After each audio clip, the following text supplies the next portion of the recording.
Year 12s, I thought I'd do a very quick video to show you what your end product could look like for your text connections.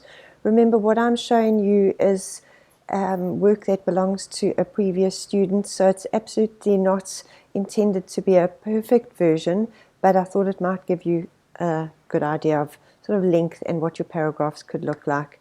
Okay, so there's the introduction, and we've discussed how you need to link two texts, but perhaps separate your paragraphs so that they don't become too chunky and long. So that's the type of thing that I'll show you over here. Okay, so the first thing is, let me just grab a highlight here.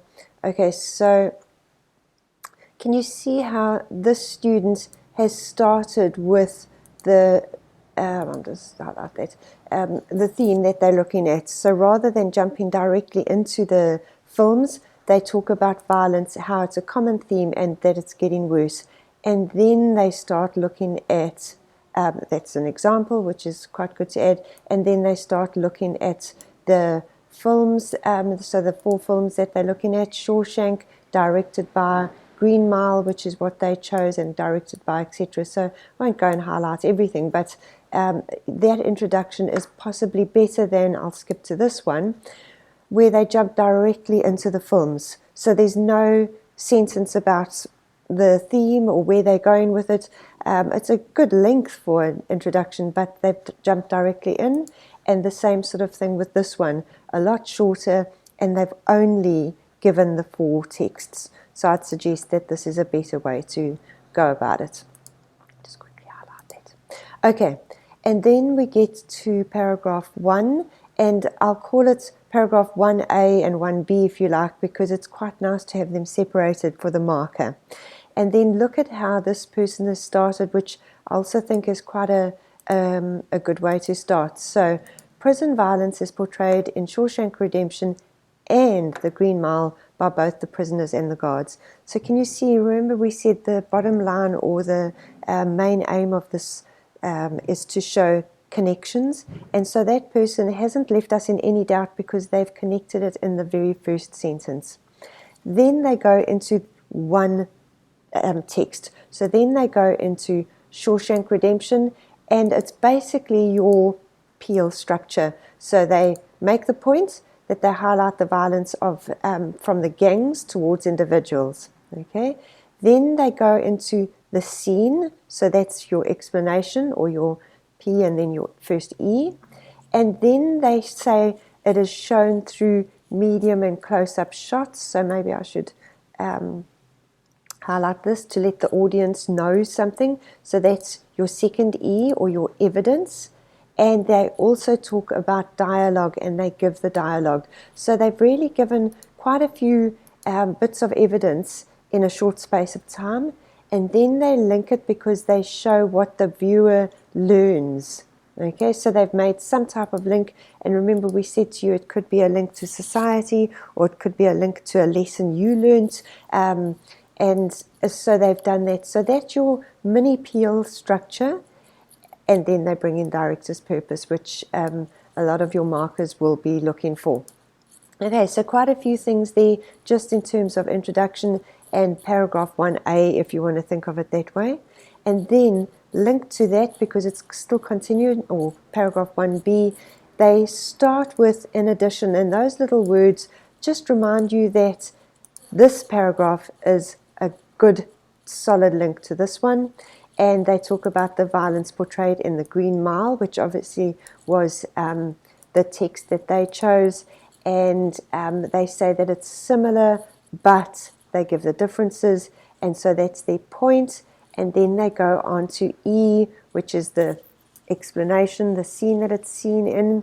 Then they go on to the second E, so they talk about dialogue. So it really is as simple as doing your Peel structure 4 times, as long as you make that very clear connection as they have over there. So, okay, so that's paragraph 1.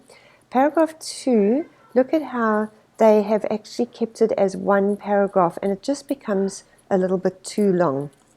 So you're not going fail because of that, but you possibly could be marked down. So I would suggest that what they need to do is what they did in the previous one and just give you a gap and then say in addition or in contrast, etc., showing that there's the connection. Something else I just wanted to point out as we're going along, these little blue lines, they mean something. And they mean that it's going to give you a suggestion and it might actually correct your work for you. Please make sure that you use those suggestions because they generally, not always, but they generally are correct. So correct your work before you submit it. Okay, so I'll skip over paragraph 2A and B if you want to think of it that way, and on to paragraph 3. Now remember, you've done themes, so this person has done violence in the 4 texts. So now you're looking at one other aspect. And so what they've started that paragraph with is another aspect that helped the viewers understand the films, The Hurricane and $1 Million, so they chose those 2 texts, was the setting. Okay, so we've said that you can do setting or characterization or costume even. There's so many things you can choose from, but setting's a good one because we know that there's commonality. For this person, they've done the boxing ring. For you, you might do the setting of prisons, American prisons. Okay, so and again, this would be Peel structure. So you're looking for the evidence. What did we see in the film, and you know, what lessons have we learned, making the link beyond the text. The conclusion, which often happens with students, they've just done this really, really short conclusion, which is not great. But I guess you get to that point and you think you just want to finish it off. So I'll just show you on this one, very chunky paragraphs, could have really done with a little line break in between, and again, that short conclusion. So see if you can make your conclusion slightly longer. This one looking okay, and then we get to that very short conclusion. So in your conclusion, if you can round up the lessons that you learned or what the audience gets to learn through the connections between the 4 texts, that would be awesome. If you're really worried about how to start it, start with a description of American drama, which is the genre that we chose. Okay, hope this helps. Thank you.